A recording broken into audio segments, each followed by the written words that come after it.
1 h du matin, les recrues de la section Alexandre dorment depuis longtemps. Ce n'est pas le cas de leurs instructeurs qui leur ont préparé une épreuve particulièrement réaliste. En silence, ils commencent par réveiller l'une des 2 chambres de la section. Chut, chut, chut, pas un bruit, debout. Vous habillez, habillez-vous. Chut, habillez-vous. Pas de bruit, chut. Allez, on s'habille. Eh, t'émerges, grand. Allez, tenue SPF1.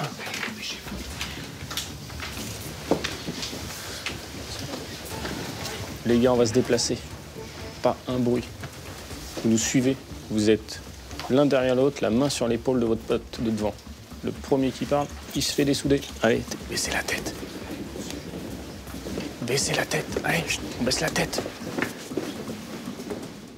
Encore mal réveillés, ils se dirigent à tâtons vers ce qu'ils s'imaginent être un nouvel exercice physique. Allez, face au mur, tête baissée, il n'y en a pas un qui se retourne. En fait, c'est de la musique forte, des boules à facettes et des fumigènes qui les attendent. Alexandre et ses hommes ont reconstitué une boîte de nuit dans laquelle s'est déroulée une attaque terroriste. Attention, on ferme les yeux, ça va gicler. Et ce sont les apprentis sapeurs qui endossent le rôle de victime. Une simulation inspirée d'une réalité dramatique, les attentats du Bataclan. Avec le son, la fumée, les gens qui crient, c'est très impressionnant. Donc d'autant plus au réveil. Et c'est là où il faut vraiment arriver à se mettre tout de suite dans l'ambiance du sauveteur. D'accord? Et pas se laisser submerger par ses émotions, quoi.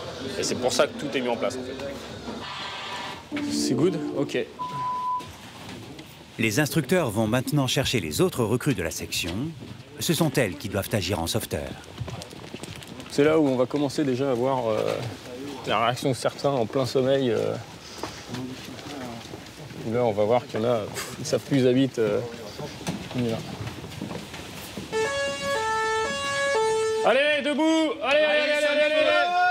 Vous avez 2 minutes pour vous mettre en tenue de feu. 2 minutes, c'est parti. Allez, allez, allez, allez! Allez, on se réveille, on s'habille. On fait déjà 20 secondes! Nombreux jeunes sapeurs-pompiers sont totalement désorientés. Tenue de feu, allez, allez, allez, allez, allez! On s'en fout là! Ferme pas ton placard, tu déconnes! Allez, allez, allez, allez, allez, allez! Ça fait 1-10 que vous êtes assassonnés! Vous êtes toujours pas en bas, c'est pas normal!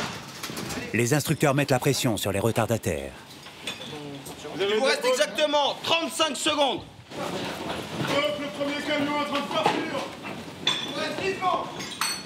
Normalement, les engins, la nuit, doivent décaler entre 3 à 4 minutes. C'est-à-dire qu'à partir de là, nous, on va être hors délai, notamment pour arriver sur intervention. Là, c'est la vie de personnes qui peuvent être en jeu. Donc, eux, il faut que ça percute très vite. Allez, vous me suivez, c'est parti!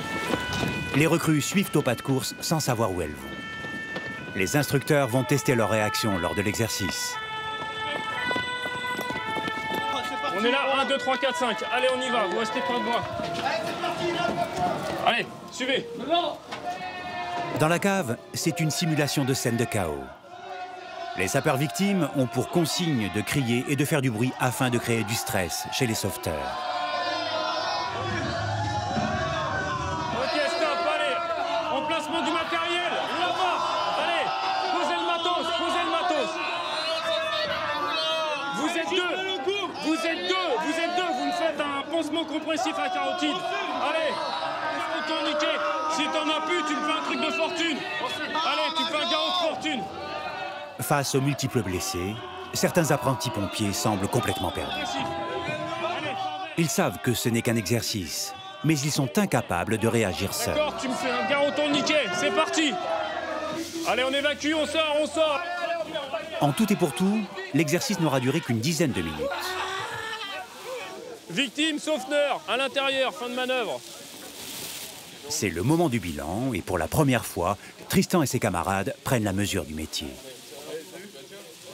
L'adrénaline fait qu'on percute directement, on n'est pas fatigué, on fait tout rapidement. Caporal. Et on exécute les ordres qu'on reçoit directement.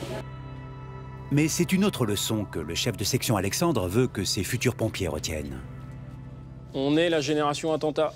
Vous êtes la génération attentat, je suis la génération attentat. Vous allez intervenir sur des attentats. Moi, je risque de commander sur un attentat. D'accord? On est tous dans le même bateau. Voilà. Et aujourd'hui, il faut le comprendre. Il faut prendre ça en compte.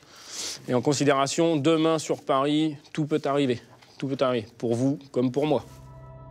Le soir de l'attentat terroriste du Bataclan, 430 pompiers de Paris ont été mobilisés et plusieurs centaines de victimes ont été prises en charge par leur compagnie.